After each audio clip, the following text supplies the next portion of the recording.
کفر ٹوٹا خدا خدا کر کے، وہ مذاکرات کے ماحول پر جو ایک جمود طاری تھا، وہ ایسے لگتا ہے کہ وہ آئس جو ہے وہ اب پگھلنے لگی ہے، کیونکہ سب سے پہلے خبر یہ آئی کہ ایران کی لیڈرشپ نے رابطہ کیا ہے پاکستان کے فیلڈ مارشل سے اور ہمارے جو ڈپٹی پرائم منسٹر ہیں اور جو وزیر خارجہ بھی ہیں ان سے، اور اس کے نتیجے میں پھر یہ خبر آئی کہ جی عراقچی جو ہیں جو وزیر خارجہ ہیں ایران کے، وہ تشریف لا رہے ہیں اپنے ایک مختصر ڈیلیگیشن کے ساتھ اسلام آباد۔ تو یہ امید پیدا ہوئی کہ یہ بلا وجہ نہیں ہے، جو بیک ڈور ڈپلومیسی ہوتی رہی ہے، جو شٹل ڈپلومیسی ہوتی رہی ہے، اس کے نتیجے میں وہ جو ایک تاثر تھا کہ اب یہ بات تو گئی، 3-4 دن تک کچھ نہیں ہوا، تو ایسے لگتا تھا جیسے اب یہ مذاکرات کا دوبارہ شروع ہونا جو ہے یہ بہت مشکل ہو گیا ہے۔ لیکن جیسا میں نے پہلے بھی کہا کہ ہمارے جو فیلڈ مارشل ہیں انہوں نے اپنی کوششیں ترک نہیں کی تھی، وہ بیک فٹ پہ رہ کے یا بیہائنڈ دا اسٹیج رہ کے انہوں نے اپنی کوششیں جاری رکھی، جس کے نتیجے میں اب یہ خبر آئی ہے کہ امریکہ سے بھی 2 رکنی ڈیلیگیشن جو ہے جو لیڈ کریں گے، اس کو وکٹاف جو مشیر ہیں، خاص نمائندے ہیں پریزیڈنٹ ٹرمپ کے، اور ان کے داماد جو جیرارڈ کشنر ہیں وہ آ رہے ہیں۔ اور پھر اگر یہاں پر بات چیت میں کوئی ڈیولپمنٹ ہوتی ہے، کوئی بات آگے بڑھتی ہے، تو پھر کالیباف جو ہیں ایران کے پارلیمنٹ کے اسپیکر وہ بھی آ جائیں گے، اور پھر امریکہ سے جے ڈی وینس جو وہاں کے وائس پریزیڈنٹ ہیں وہ بھی تشریف لے آئیں گے اسلام آباد میں۔ تو مجھے یوں لگتا ہے کہ کچھ نہ کچھ جو بیسک کانفلکٹ پوائنٹس تھے ان میں سے کچھ نہ کچھ کے اوپر ضرور سمجھوتا کہہ لیجئے، ایگریمنٹ کہہ لیجئے، یا اتفاق رائے کہہ لیجئے، جو بھی نام دے لیں اس کو، اس لیے کہ اس وقت صورتحال یہ ہے کہ جو مذاکرات کی ٹیبل کے اوپر 10 پوائنٹس ہیں وہ ایران کے ہیں، امریکہ کے 15 پوائنٹس تو کہیں میرے خیال سے گم ہو گئے ہیں یا ان کا تذکرہ نہیں ہے، یہ ایران کے 10 پوائنٹ کے اوپر گفتگو ہو رہی ہے، اور جو بہت زیادہ سینسٹیو پوائنٹس ہیں وہ 3 ہیں۔ ایک تو آبنائے ہرمز جس کی ناکہ بندی کر رکھی ہے امریکہ نے، باوجود اس کے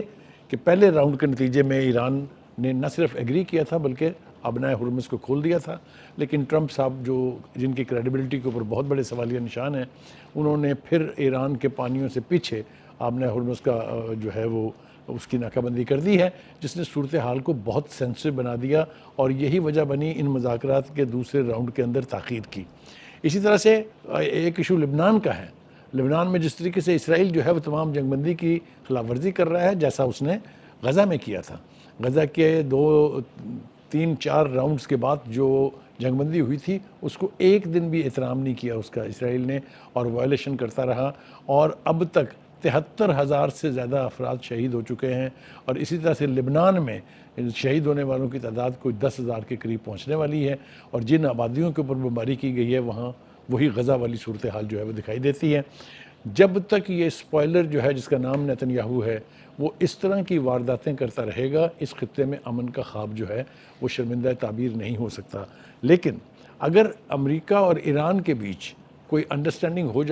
ہو جاتی ہے، جس کا کہ واضح ترین امکان اب موجود ہے، کیونکہ پریزیڈنٹ ٹرمپ جو ہیں ان کے لہجے میں بھی تھوڑی سی نرمی آئی ہے، بڑھ کے چڑھ کے مارتے رہتے ہیں وہ، لیکن انہوں نے ان کے لہجے میں کہ ایران کے ساتھ ہمارا بہت اچھا ایگریمنٹ ہو سکتا ہے، ایران کے ساتھ جو دیرپا ایگریمنٹ جو ہے وہ ہوگا وغیرہ وغیرہ، تو وہ یہ کیوں کہہ رہے ہیں؟ اس لیے کہ ان کے اوپر بھی پریشر بہت ہے۔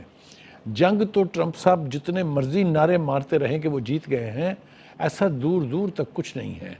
کیونکہ جنگ جیتی اسی صورت میں جاتی ہے کہ جس کے خلاف آپ نے حملہ کیا ہے وہ ملک آپ فتح کر لیں۔ ایران کو فتح کرنا ایک دیوانے کا خواب تو ہو سکتا ہے، حقیقت سے اس کا کوئی تعلق نہیں ہے، اور ایران نے ثابت کیا ہے کہ من حیث القوم وہ سیسا پلائی ہوئی دیوار کی طرح دنیا کی سب سے بڑی ملٹری مائٹ کے سامنے جو ہے وہ کھڑی ہوئی، اور اس نے اپنے قوم کا، اپنے ملک کا ایز سچ بال بھی بیکا ہونے نہیں دیا ہے۔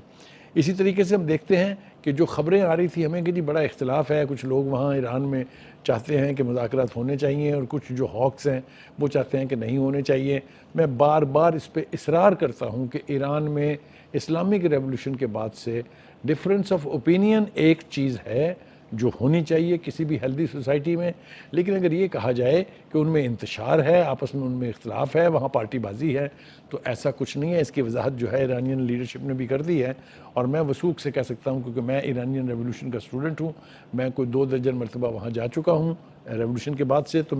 مجھے پتہ ہے کہ وہاں کی ہیرارکی کیسے کام کرتی ہے، وہاں کے جو ٹیئرز ہیں سیکورٹی کے وہ 5 سے 7 ٹیئرز ان کے جو ہیں وہ اتنے اسٹرانگ ہیں کہ آج تک امریکہ تمام تر کوششوں کے باوجود صرف ایک ٹیئر کو ہلا سکا تھا، وہ تھا جو 3 مرتبہ وہاں مظاہرے ہوئے ہیں۔ حال ہی میں جو مظاہرے ہوئے تھے، کبھی امریکہ نے آغاز کیا یہ کہہ کے کہ 3000 لوگ مار دیا ایران نے، پھر وہ فگر جو ہے 5000 ہو گیا، پھر 8، پھر 18، پھر 30، اب وہ 45,000 تک پہنچا دیا انہوں نے۔ 45,000 لاشیں چھپانی کسی معاشرے میں بھی اتنا آسان کام نہیں ہے۔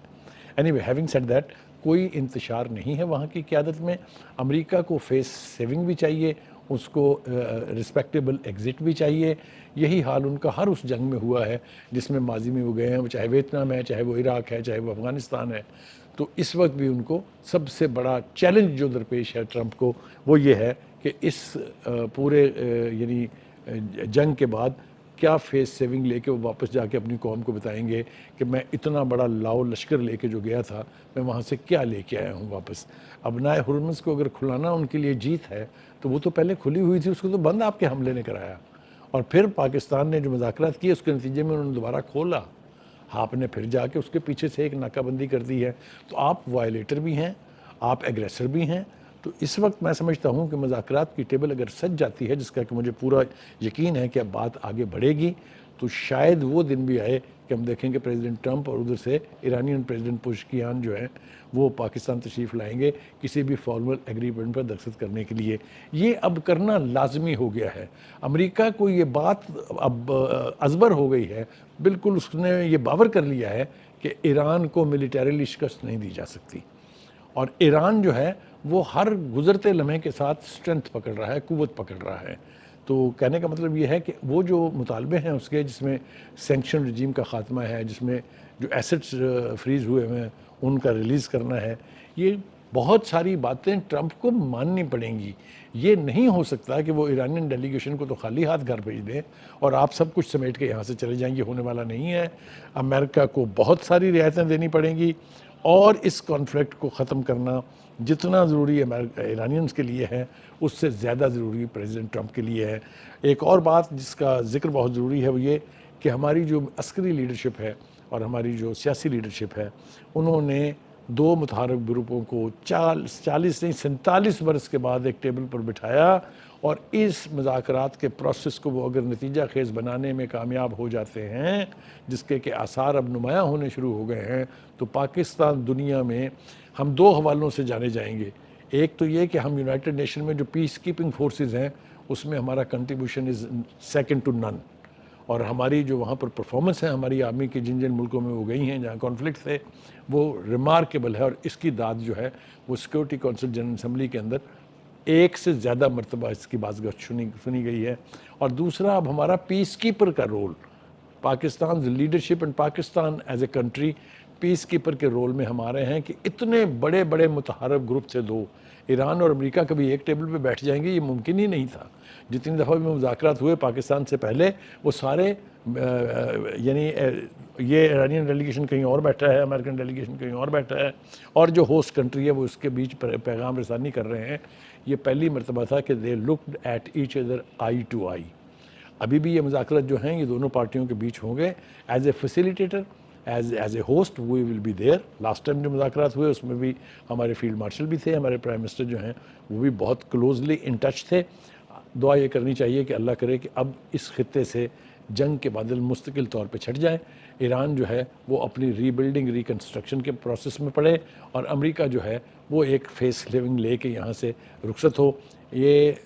سب سے بڑا چیلنج اس وقت یہی ہے، اور دعا یہ ہے کہ یہ مذاکرات کا جو دوسرا راؤنڈ ہوگا یہ نتیجہ خیز ثابت ہوگا اور بالآخر امن کی فتح ہوگی۔